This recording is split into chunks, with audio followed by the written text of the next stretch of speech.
오늘도 말씀과 기도로 주님의 몸된 교회를 우리 함께 세워가시는 동행교회 성도 여러분 축복하고 환영합니다. 우리 앞뒤적으로 인사했으면 좋겠습니다. 함께해서 힘이 됩니다. 함께 세워갑시다. 네.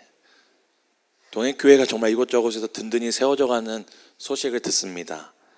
정말 우리의 기도를 들으시고 하나님께서 하나도 땅에 떨어뜨리지 않으심을 보며 하나님께 또 찬송과 또 감사를 드립니다. 우리가 로마서를 계속 살펴보고 있습니다. 로마서 1장에서 4장을 통해 성경은 누구도 하나님 앞에 의롭다 인정받을 수 없다고 말합니다.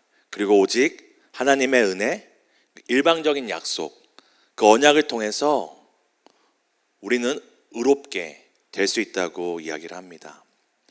이 의롭게 될 때 바로 믿음이라는 것이 필요한데요, 지난주 목사님께서 이 믿음에 대해서 얘기를 하셨죠. 우리가 믿음으로 의롭게 되고 하나님께서 일방적으로 행하신 일을 믿음으로 의롭게 되는 것인데 한 가지 문제가 있습니다. 그것은 바로 우리의 믿음이 늘 흔들린다라는 것입니다. 그러나 하나님의 은혜와 언약을 믿는 것은 우리지만 지난주 기억나시죠? 아브라함이 그 연약할 때도 하나님께서 그를 견고하게 만들어 가실 것을 미리 보시고 그 믿음을 의로 여기셨다고 이야기했습니다. 로마서 4장 20절에서 22절을 우리 지난주를 기억하면서 함께 읽도록 하겠습니다.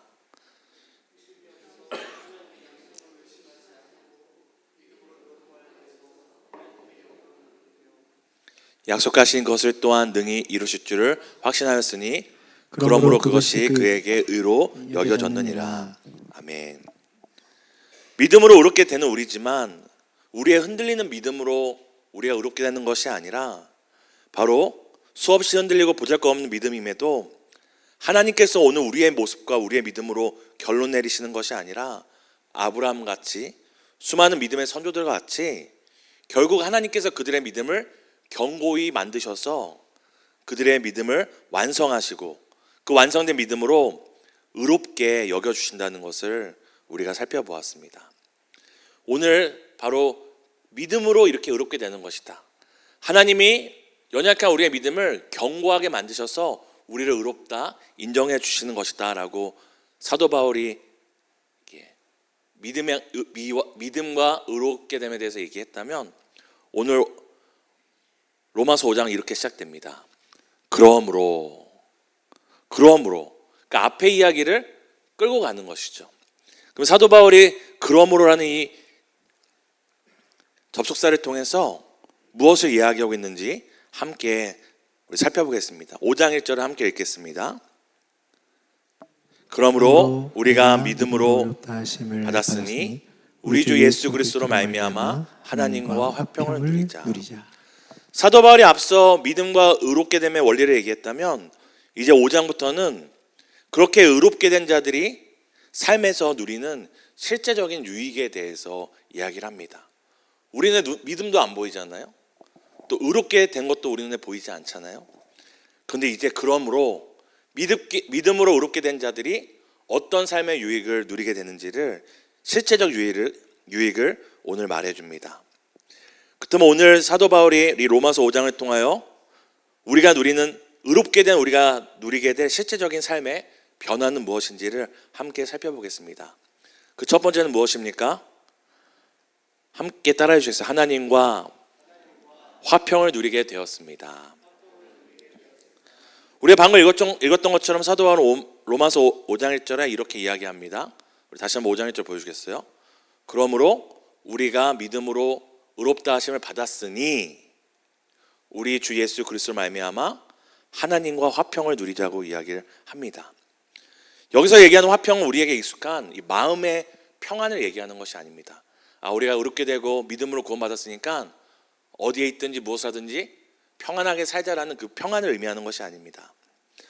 물론 하나님 안에서 우리가 평안을 누리는 것은 우리가 주신 은혜 중에 하나지만 이 평안의 특징이 있다면 바로 주관적이라는 것입니다. 내가 느끼는 것이죠. 상황이 아무리 어지럽고 혼란스러워도 내가 느껴야지 평안이 되는 것입니다. 여기서 얘기하는 화평을 누리게 되었다는 것은 주관적인 평안이 아니라 객관적으로 하나님과의 관계가 바뀌었음을 이야기하는 것입니다. 하나님과의 관계가 화평의 관계가 되었다는 것을 의미하는 것이죠. 개인이 느끼는 어떤 감정이나 생각을 뛰어넘어서 새로운 관계가 시작되었음을 이야기를 합니다. 제가 이게 어떤 의미인지를 한번 예를 들어서 말씀드리도록 하겠습니다. 한 아이가 저희 집에 놀러 옵니다. 할인이 친구겠죠. 저희 집에 와서 말도 잘 듣고 또 저희 집에 오면 너무 좋아하는 거예요. 저희 집에 오면은 자기 집에 있는 것보다 더 마음이 평안하다고 얘기를 하는 겁니다. 그래서 자주 놀러 오고 많은 시간을 보내고 그리고 저희 집을 끊임없이 들락날락 합니다. 근데 이 아이가 저희 집에 올 때마다 참 좋습니다. 마음이 편안합니다. 저는 여기 있는 게 더 좋습니다. 이 모든 것이 객관적인 사실인가요? 그냥 자기가 느끼는 주관적인 사실일까요? 주관적인 사실이죠. 이 아이가 아무리 그렇게 많은 시간을 저희 집에서 보낸다고 해도 달라지지 않는 사실이 있습니다. 그것은 그 아이와 저와의 관계입니다. 그 아이가 이제 심지어 아침에 와서 밥도 먹고 저녁에 와서 먹고 며칠씩 저희 집에 자는 거예요. 그런다고 제 자녀가 되지는 않습니다. 이 아이가 아무리 평안을 느끼고 익숙함을 느낄지라도 시간이 되고 밤이 되면 이 아이는 또 얼마든지 제가 우리 아이들에게 유익이 되지 않는다고 하면 이 아이는 저희 집에서 내보낼 수 있습니다. 제 자녀가 아니기 때문입니다. 사실 저와 아무런 관계가 아니기 때문입니다. 근데 저희 집에 또 다른 아이가 한 명 있습니다. 이제 이 아이는 잘 아는 저희 막내딸 하엘인데요. 이 아이는 아직 제가 누군지 모르는 것 같아요. 어느 날 보면 씩 웃었다가 어느 날 보면 저를 봐도 계속 그냥 웁니다. 그리고 요새 엄마라는 말을 가끔씩 하는데 제가 옆에서 계속 아빠 해도 소리만 지릅니다. 이 아이가 저한테 해주는 건 가끔 웃어주는 거고 또 제가 살면서 사람이 살면서 남이 싼 똥과 오줌을 이렇게 많이 치울 수 있구나. 제가 우리 하엘이랑 우리 딸들을 키우면서 내가 특별히 잘못한 게 없어도 이렇게 남이 싼 똥과 오줌을 이렇게 보면서 내가 살 수 있구나를 경험해 해줄 뿐입니다. 저한테 해주는 게 아무것도 없는 아이지만 이 아이는 절대 저희 집에서 쫓겨나지 않습니다. 이 집에서 보호받을 뿐만 아니라 저희 집에 있는 아무리 소중한 물건이 있을지라도 이 아이와 맞바꾸지 않습니다. 이유가 무엇입니까? 하일은 요즘 막 울어요. 여전히 제가 아빠인지도 몰라요. 근데도 이 아이를 제가 절대 쫓지 않고 이 아이를 끝까지 보호하는 이유가 무엇입니까? 하일이가 어떻게 느끼는 것과 상관없이 이 아이는 제 아내를 통해 태어나는 순간 누구도 바꿀 수 없는 새로운 관계, 바로 부녀 관계가 되었기 때문입니다. 오늘 바로 우리가 예수 그리스도로 말미암아 의롭게 되었으니 하나님과 화평을 누리자고 하는 것은 그저 하나님 앞에서 화평의 마음을, 평안의 마음을 누리자는 얘기가 아니라 하나님과의 우리의 관계가 객관적이고 법적인 관계가 새롭게 되었으니 그 관계를 누리자고 이야기를 하고 있는 것입니다. 왜 이 객관적인 관계를 누리는 것이 중요할까요? 우리가 주관적으로 어떤 상황 가운데서도 하나님이 내 아버지라는 사실만으로 감사하고 평안을 누리는 것도 좋지만 왜 객관적인 관계를 우리가 더 누려야 되는 이유가 무엇일까요? 앞서 말씀드린 것처럼 주관적인 우리의 이 감정과 주관적인 느낌들은 그때그때 바뀌기 때문입니다. 사랑하는 성도님들, 열심히 잘 살면은 하나님 아버지가 저를 막 사랑의 눈으로 볼 것 같잖아요. 근데 좀 죄짓고 엇나가 살면 또 하나님 아버지가 저를 어떻게 볼 것 같습니까? 내가 너를 구원한 게 실수였다. 내 집에서 나가라. 쫓아내실 것 같은 두려움이 생깁니다. 만약에 하나님께서 우리에 대한 그 관계가 주관적인 관계여서 그때그때마다 감정에 따라 상황에 따라 바뀐다면 우리가 얼마나 불안 가운데 살아가겠습니까? 또 오늘 사도 바울이 예수 그리스도 말미암아 우리가 의롭게 됨으로 하나님과 화평을 누리자는 것은 하나님도 바꿀 수 없고 우리의 어떠함이 바꿀 수 없는 새로운 이 관계를 마음껏 누리라고 이야기하는 것입니다. 충분히 이해를 하신 것 같지만 제가 좀 더 한 가지를 설명드리겠습니다. 한 죄수가 이 감옥에서 살아가고 있는 것입니다. 이 죄수가 정신을 차려서 감옥에서 이 감옥이 편안해져서 감옥에서도 평안을 누리고 감옥에서 누구보다 착하게 살아서 이제 감옥에서 모범수로 인정도 받습니다. 이제 내 집처럼 너무 좋아진 거예요. 그런데 성도님께 여쭤보겠습니다. 그래서 이 죄수의 신분이 법적인 상태가 바뀌었습니까? 여전히 이 죄수는 누구죠? 죄인입니다. 여전히 감옥바스를 벗어날 수 없는 죄인입니다. 바로 우리가 이런 상태가 아니라 그저 감옥 안에서 조금 더 마음이 편안하게 그 감옥 같은 인생 가운데서 익숙해져서 살아갈 수 있는 힘을 주시겠다고 얘기하는 것이 아니라 우리가 그 감옥 밖에서 오직 예수의 피로 말미암아 벗어남을 받아 죄수의 신분이 아닌 법적으로 의롭게 된 의인의 삶, 고아가 아닌, 과부가 아닌, 죄인이 아닌 하나님의 아들로서 의인의 의롭게 된 삶을 이제 시작할 수 있다라고 사도 바울이 얘기하고 있는 것입니다. 사랑하는 성도 여러분, 사도 바울은 그저 우리가 하나님과의 어떤 감정적인 마음의 평안의 변화가 일어나는 것이 아니라 사실 그 모든 것의 출발에는 하나님과 우리 사이가 법적인 관계의 변화가 시작되었다는 사실에 있는 것입니다. 우리가 이제 늘 그 관계를 누릴 수 있는 자가 되었다고 사도 바울은 이야기하며 하나님과 화평을 누리라고 이야기합니다. 이전에 하나님과 우리는 어떤 관계였습니까? 골로새서 1장 21절, 22절 함께 읽겠습니다. 전에 악한 행실로 멀리 떠나 마음으로 원수가 되었던 너희를 이제는 그의 육체의 죽음으로 말미암아 화목하게 하사 너희를 거룩하고 흠없고 책망할 것이 없는 자로 그 앞에 세우고자 하셨으니.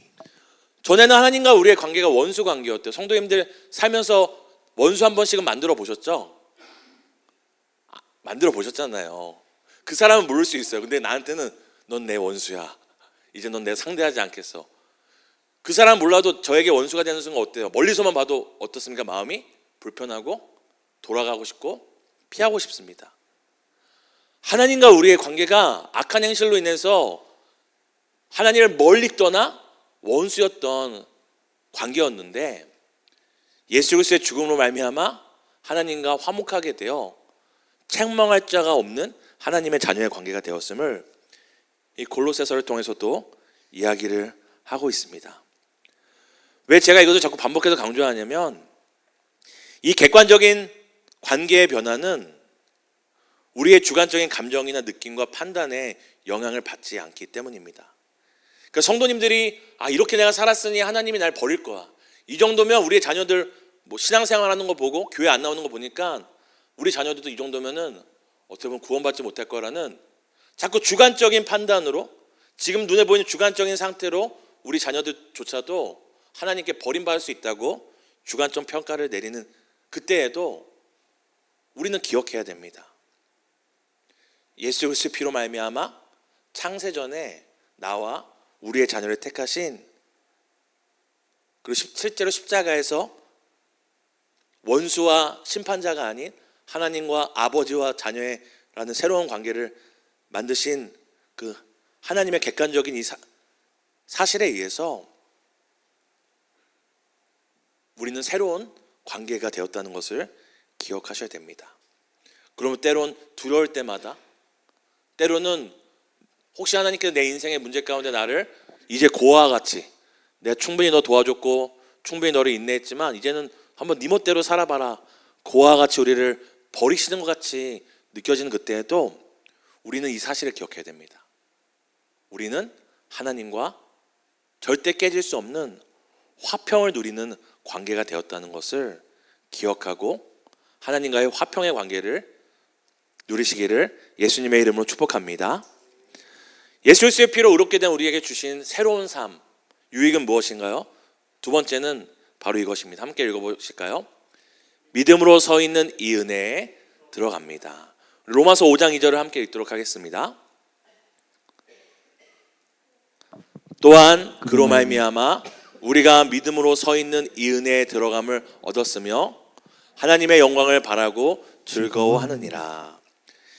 이제 하나님과 화평을 누리는 관계가 된 우리에게 주어지는 은혜가 무엇이냐면, 또한 그 관계로 말미암아 우리가 믿음으로서 서 있는 이 은혜에 들어감을 얻었다고 이야기합니다. 이 은혜란 무엇이냐면 이제 뒤에 나오는데요, 하나님과의 관계가 새롭게 된 은혜, 또 뒤에 나오는 은혜인데, 중요한 것은 이 은혜에 중요한 핵심 키워드가 있습니다. 바로 뭐냐면 들어감을 얻었다라는 단어입니다. 이게 헬라어로는 프로사 고게라는 뜻인데요, 이 프로사 고게라는 것은 이제 우리 한글로는 은혜에 들어감을 얻었다라고 표현되지만, 이 헬라어를 보면은 인도되어 들어가게 되었다는 뜻입니다. 이 프로사 고게라는 뜻은 가까이 이 물건을 가져가다라는 뜻, 또는 누군가를 가까이 데리고 와서 소개해 준다는 의미가 있는데요, 특별히 높은 고위 관직이나 왕에게 있는 이 높은 사람에게 자격 없는 사람을 이렇게 소개해 줄 때 쓰는 표현이라고 합니다. 제가 대통령 만나고 싶다고 제 맘대로 갈 수 없잖아요. 나 정말 만나고 싶어요. 꼭 만나야 돼요. 그런데 누군가 저를 끌고 가서 만나주게 할 수 있는 능력이 있는 사람이라면 저를 인도해서 그 대통령을 만나게 할 수 있는 것입니다. 오늘 우리에게 주신 이 객관적인 관계, 또한 뒤에 나올 그 은혜에 나아가는 것은, 이제 너와 하나님이 화평을 누리는 관계가 되었으니 너가 끊임없이 그 은혜를 향해 혼자 다른 박질한 것이 아니라는 것을 기억하셔야 됩니다. 우리 한글에도 들어감을 얻었다는 이 수동태적인 표현이 나오잖아요. 얻었다. 근데 헬라어에서는 이게 손을 잡고 끌고 갔다라는 표현을 가지고 있습니다. 사랑하는 성도 여러분, 오늘 우리가 이 혼자 우리에게 예비된 은혜에 나아가는 것이 아니라 우리의 손을 잡고 우리를 끌어 그 은혜에 들어가게 해주신다는 이야기를 하고 있는 것입니다. 사랑하는 성도 여러분, 하나님께서 우리를 위해서 은혜의 잔치상 새로운 관계가 시작되었다고 우리에게 말씀하실지라도 우리가 그 은혜를 주목하지 않고 다른 데 한눈이 팔거나 다른 데 마음을 뺏기면 은혜의 잔치상에 나아갈 수 없습니다. 그런데 누군가 우리가 한눈을 팔아도 저게 더 좋을 것 같아 다른 데 갈지라도 누군가 우리의 손을 꽉 잡고 이 은혜로 가야 돼, 이 은혜로 가야 한다고 한다면 우리가 때때로 한눈 팔지라도 괜찮은 거죠. 왜냐하면 우리는 한눈을 팔지라도 우리의 손을 붙잡고 이 은혜에 들어가도록 끌고 가시는 분이 계시기 때문입니다. 이 프로사고게라는 뜻 중에 하나가 뭐가 있냐면 이런 게 있대요. 약한 자를 손잡고 인도해 주다. 그러니까 우리가 누가 넘어지거나 쓰러지면 혼자 못 일어나니까 이렇게 손잡고 일으켜 주잖아요. 또 한 가지는 용서받은 죄인을 앞에 데려간다는 의미가 있다고 합니다. 내가 누구한테 잘못했으면 이 면목이 없잖아요. 그래서 얼굴을 볼 수 없는데 그때 그 죄인의 손을 끌고 괜찮아 이미 용서하셨어, 이미 너를 그냥 용서한 게 아니라 너를 자녀의 하나로 삼으셨어 라고 하며 그 하나님 앞에 나갈 수 없는 우리를 은혜의 보좌 앞에 끌고 가신다라고 오늘 성경이 이야기하는 것입니다. 이것이 바로 예수의 피로 말미암아 의롭게 된 인생에게 주시는 새로운 삶의 변화와 삶의 유익인 것입니다. 이에 대한 구체적인 방법이 오늘 본문에 나오는데요, 로마서 5장 5절을 함께 읽도록 하겠습니다. 함께 읽습니다. 소망이 우리를 부끄럽게 하지 아니함은 우리에게 주신 성령으로 말미암아 하나님의 사랑이 우리 마음에 부은 바 됨이니. 우리가 이 은혜를 우리에게 주셨다고 말할 때 우리가 이것들에 대해서 의심하거나 흔들릴 필요가 없는 것은 오늘 5절에 뭐라고 얘기합니까? 이 소망이 우리에게 부끄럽게 하지 아니함은 우리에게 주신 성령으로 말미암아 하나님의 사랑이 우리의 마음에 부은 바 되었다고 이야기를 합니다. 이 부음받음을 이제 완료형으로 쓰는데요. 과거에 이미 일어난 사건이 오늘까지 지속되고 있는 것입니다. 그 성령께서 우리에게 주신 사랑과 은혜가 그것을 우리가 놓치지 않도록 오늘 우리의 손을 붙잡고 계시고 우리 안에 그 사랑과 은혜를 가득 부어주고 계시고 그것이 세상 것들은 아무리 갖고 있어도 이게 사라지잖아요. 마르잖아요. 근데 오늘날까지도 변함없이 우리에게 주신 하나님의 사랑, 용서하셨어. 새로운 관계가 되었어. 너를 세상 끝날까지 손잡고 프로스아 곡에 끌고 가실 거야. 은혜의 보좌로 끌고 가실 거야. 라는 것을 이미 완성하셨고 영원히 지속하실 거라고 약속하고 있는 것입니다. 마지막으로 믿음으로 의롭게 된 자에게 주시는 유익과 새로운 삶은 무엇입니까? 우리 함께 읽도록 하겠습니다. 하나님의 영광을 바라고 즐거워합니다. 5장 2절을 한 번 더 읽도록 하겠습니다. 함께 읽습니다. 또한 그로 말미암아 우리가 믿음으로 서 있는 이 은혜에 들어감을 얻었으며 하나님의 영광을 바라고 즐거워하느니라. 우리의 중보자 되신 예수님과 성령님의 인도하심으로 우리가 우리를 붙드신 그 손에 이끌려서 우리가 어디로 나아간다고 얘기하냐면 하나님의 영광을 바라고 즐거워하는 자리에 나아간다고 이야기를 합니다. 우리 국어로는 이제 한글로는 바라고라고 표현됐는데 이제 헬라어로 보면 엘피스라고 해서 소망이라는 뜻입니다. 그래서 하나님의 영광을 소망 안에서 즐거워한다라는 게 더 직역에 가깝습니다. 우리가 한국말로는 나 너무 바라는 게 있어, 소망이 있어를 우리 바라고 있다, 바람이 있다라고 표현한 거 해서 이렇게 해석된 건데요. 여기서 얘기하는 믿음으로 의롭게 된 자들에게 주시는 하나님의 영광을 소망 안에서 즐거워한다라는 이 소망은 막연한 희망을 얘기하는 것이 아닙니다. 이 주석을 살펴보니까 이 소망은 불확실한 기대, 그러니까 버스가 올지 안 올지 모르는, 나도 한번 해외여행 갔으면 좋겠다라는 막연한 기대와 소망이 아니라 이미 다 확정된 거예요. 우리 그 버스 정류장에 가면 시간표 뜨잖아요. 물론 우리 천안은 뉴스에 나왔더라고요. 버스가 많이 잘 안 온다고. 근데 버스에 5분 뒤에 도착한다고 확정이 된 거예요. 내가 언젠가 나 여행 갔으면 좋겠어가 아니라 이미 항공권도 티켓 다 예약되고 숙소도 다 예약되고 모든 것이 돈이 지불돼 있어서 막연한 소망이 아니라 확실한 약속에 근거한 소망이라고 이야기합니다. 우리에게 주시는 유익이 무엇이냐? 우리가 이 땅을 살아가고 아직 하나님의 나라가 완성되지 않았고 우리가 천국에 가지 않았지만 이미 이 땅에서부터 확실한 이 약속으로 인해서 그 소망 안에서 하나님의 그 영광, 말할 수 없는 하나님의 그 놀랍고 크고 위대하심을 우리가 경험하게 됩니다. 근데 그 경험을 어떻게 한다고 얘기하죠? 우리 파란 마크만 함께 읽어볼까요? 하나님의 영광을 바라고 하나님의 영광을 소망 안에서 뭐 한다고요? 즐거워한다고 이야기를 합니다. 성도님들 오늘 수요 기도에 나오셔서 즐거우시죠? 네, 그렇게 보입니다. 안 그러시면 이 피곤한 시간에 오셨겠어요.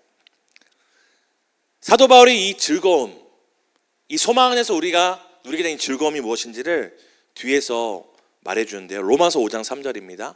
함께 읽도록 하겠습니다.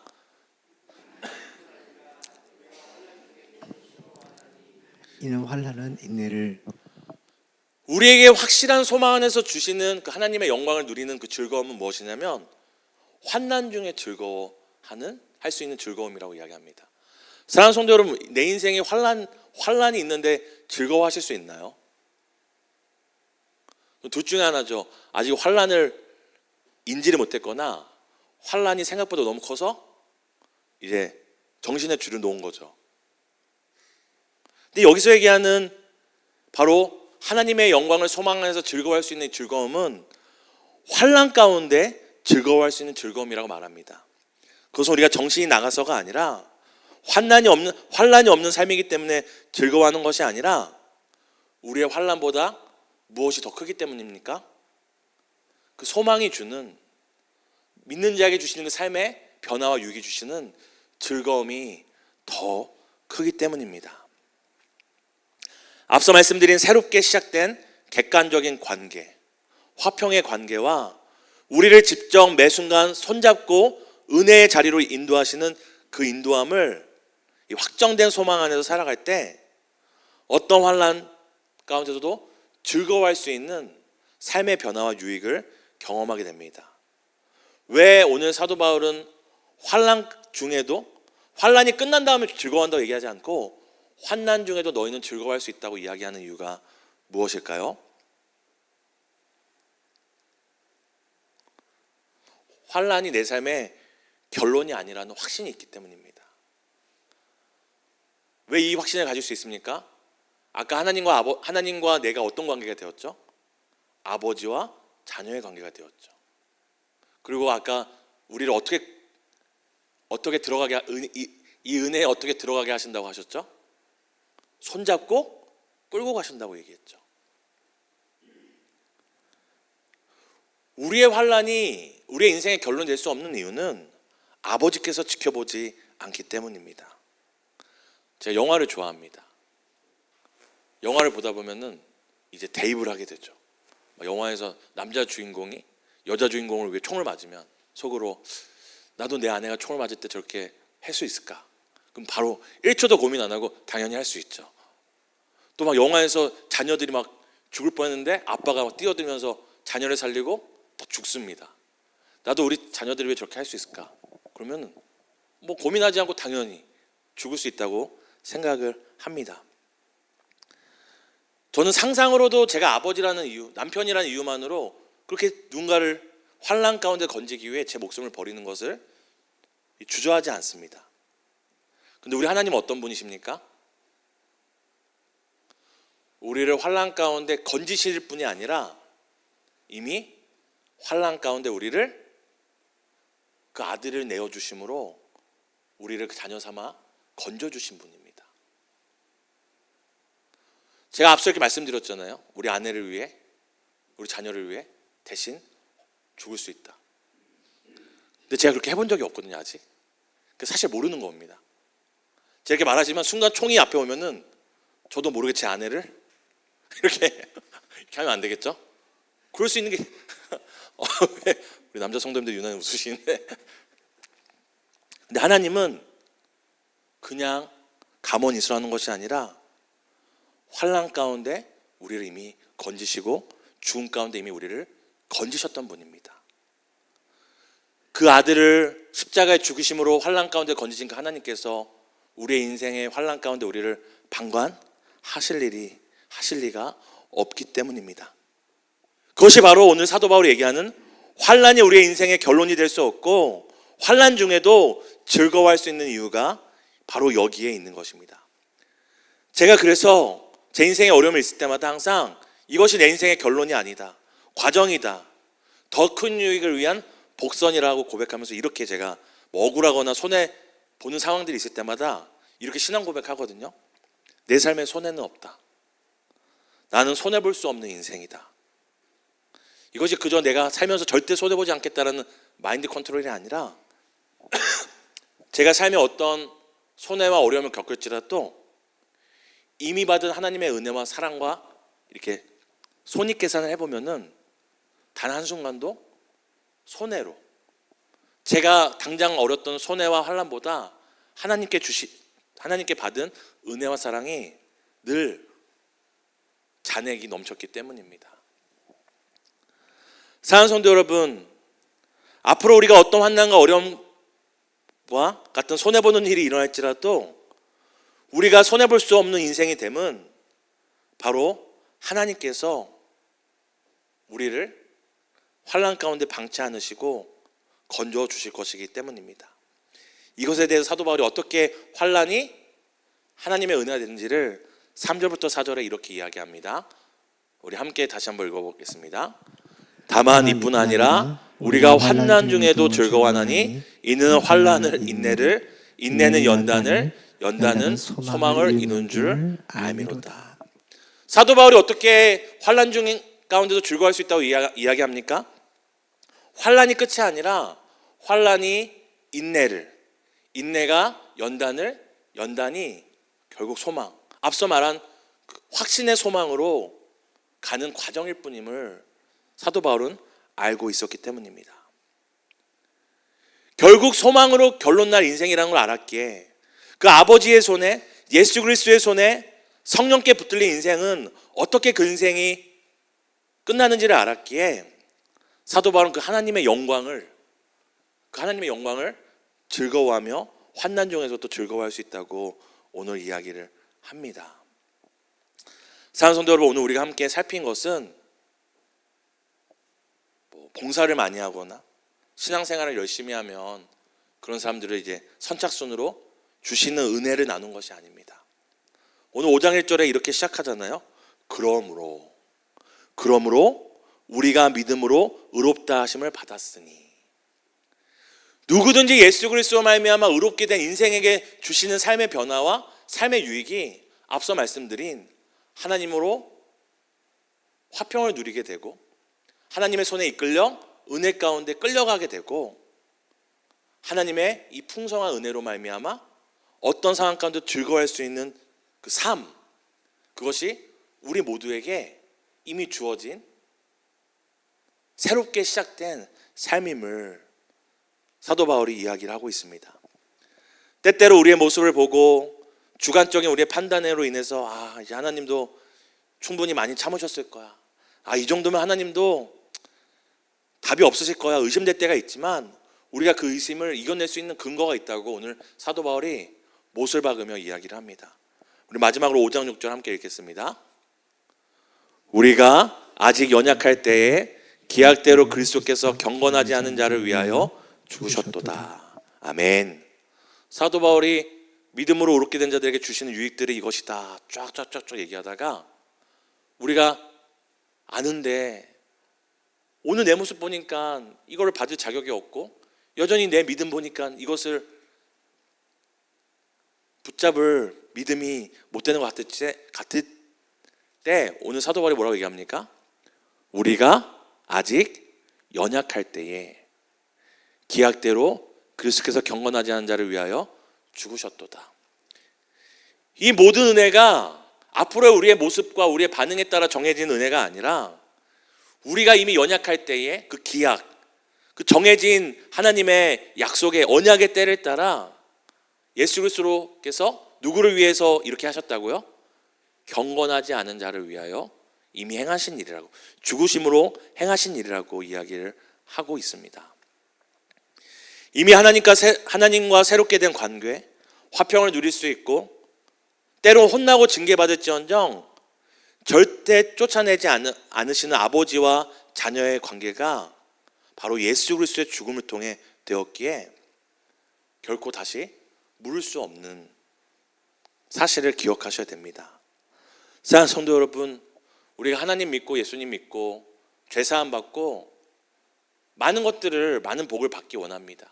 그것은 나쁜 것은 아니에요. 재정의 복도 이왕은 빌리는 사람보다 꿔주는 사람이 되면 좋을 것 같고, 이왕은 눈물 흘리는 사람보다는 누군가의 눈물을 닦아주는 사람이 되면 좋겠죠. 하지만 그 모든 복은 사실 부수적인 것입니다. 있으면 좋지만 없어도 괜찮은. 왜 그렇습니까? 오늘 사도 바울이 5장을 통하여 하는 믿음으로 말미암아 의롭게 된 자들에게 주시는 이 은혜로만으로도 우리가 인생의 모든 환난과 모든 상황 가운데서 즐거워할 수 있는 복을, 기뻐할 수 있는 복을 이미 받은 자들이기 때문입니다. 이미 우리에게 주신 이 복을 우리가 기억하며 다른 복을 구하기 전에 우리에게 주신 새롭게 된 관계, 끝까지 손 붙들고 은혜로 끌고 가시는 그 은혜, 그리고 결코 취소되지 않는 환난 중에서도 즐거워할 수 있는 이 큰 능력되는 하나님의 영광의 은혜를 누리는 우리 사랑하는 동행교회 되기를, 또 동행교회 모든 성도님 되시기를 예수님의 이름으로 축복합니다. 우리 함께 오늘 말씀을 기억하며 찬양하고 기도했으면 좋겠습니다.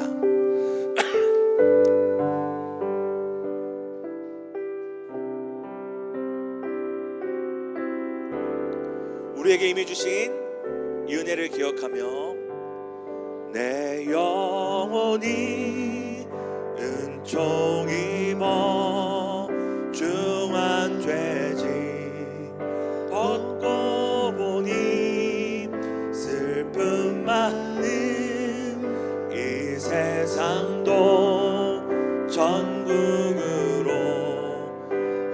다시 한번 내 영혼이 은총 입어 중한 죄짐 슬픔 많은 이 세상도 천국으로 와 할렐루야 찬양하세 할렐루야 찬양하세 내 모든 죄 사함받고 주 예수와 동행하니 이미 우리가 그 영광 가운데 그 은혜 가운데 있음을 고백합니다. 할렐루야 할렐루야 찬양합니다. 환난 중에 즐거워할 수 있는 은혜를 주신 우리의 손을 붙잡고 은혜의 자리로 끌고 가시는 하나님의 약속을 찬양합니다. 그 어디나 하늘 주의 얼굴 뵙기 전에 멀리 뵈던 하늘나라 내 마음속에 이루어지니 날로 다시 한번 주의 얼굴 뵙기 전에 멀리 뵈던 하늘나라 내 마음속에 이루어지니 날로 가까도 할렐루야 하나님을 찬양합니다. 우리로 화평을 누리게 하시는 하나님, 우리로 은혜 가운데 인도하신 하나님을 찬양합니다. 그 어디나 하늘 높은 산이 거친 들이 조망이나 머리나 내 주 예수 오신 곳이 이것이 하나님의 나라 하나님의 영광입니다. 높은 산이 거친 들이 조망이나 우리의 환경과 상황은 중요하지 않습니다. 내 주 예수 모신 곳이 그 어디나 하늘나라 할렐루야 찬양하세 내 모든 죄 사함받고 주 예수와 이미 하나님의 나라가 하나님의 은혜가 하나님의 영광이 우리 안에 함께합니다. 할렐루야 할렐루야 찬양하세 내 모든 죄 사함받고 주 예수와 동행하니 그 어디나 평화로다 평화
있나 참된 평화가 어디 있나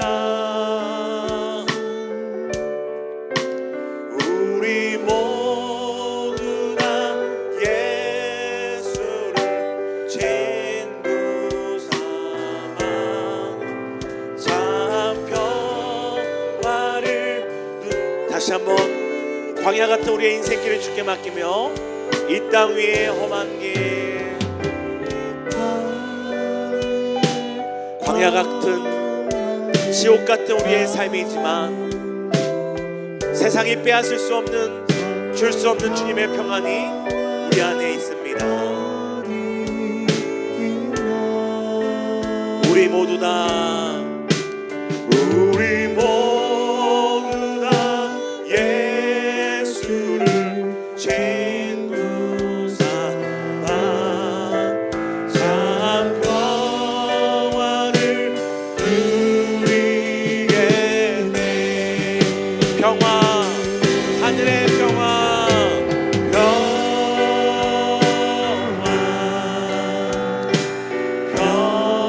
평화로다 하늘 위에서 내려오네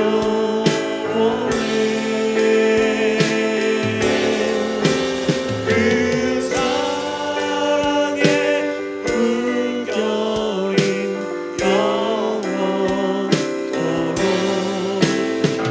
세상이 빼앗을 수 없는 하나님과 우리 사이에 객관적인 그 화평을 함께 찬양합니다. 평화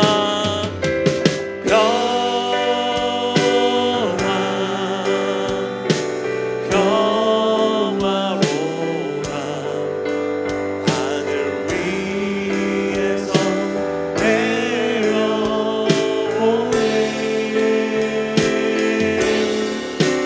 그 사랑의 물결이 영원토록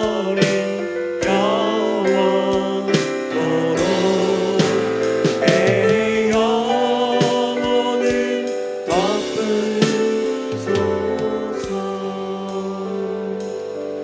우리 함께 말씀 붙잡고 기도하기 원합니다.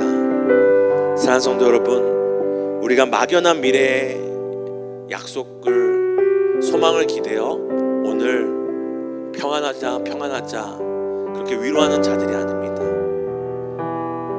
내가 지금 평안을 얼만큼 느끼고 있고 또 내가 얼만큼 믿음으로 어려운 상황을 내가 잘 버티고 있는가가 오늘 우리의 이 평화의 이유가 아닙니다. 때론 우리는 흔들리고 넘어지고 우리 마음의 평화도 세상에 빼앗길 때가 있지만 예배 자리에서는 평안하다 고백하지만 가족을 만나고 자녀를 만나고 인생의 문제를 맞닥뜨리는 순간 그 평화를 너무나 쉽게 빼앗기는 우리입니다. 하지만 오늘 사도 바울이 너희가 하나님과 화평을 누리는 수 있는 사람들이다. 너희가 그저 주관적인 느낌이 아니라 세상이 빼앗아가고 세상이 가릴지라도 결코 바뀌지 않는 객관적인 평안, 새롭게 된 하나님과 하나님 아버지와 자녀와 깨지지 않는 관계 안에서 나오는 그 화평이 있는 자들이라고 이야기합니다. 이 시간 함께 기도할 때 하나님, 우리가 그때그때 상황에 따라 감정에 따라 왔다 갔다 하는 평안이 아니라 때론 내가 느끼지 못할지라도 내 눈과 손에 붙잡히지 않을지라도 오늘 성경이 말하는 결코 바뀌지 않는 이 객관적인 아버지와 자녀의 이 관계 안에서의 화평을 우리가 붙들고 사는 우리 모든 성도님들에게 해달라고 우리 함께 기도하기 원합니다. 함께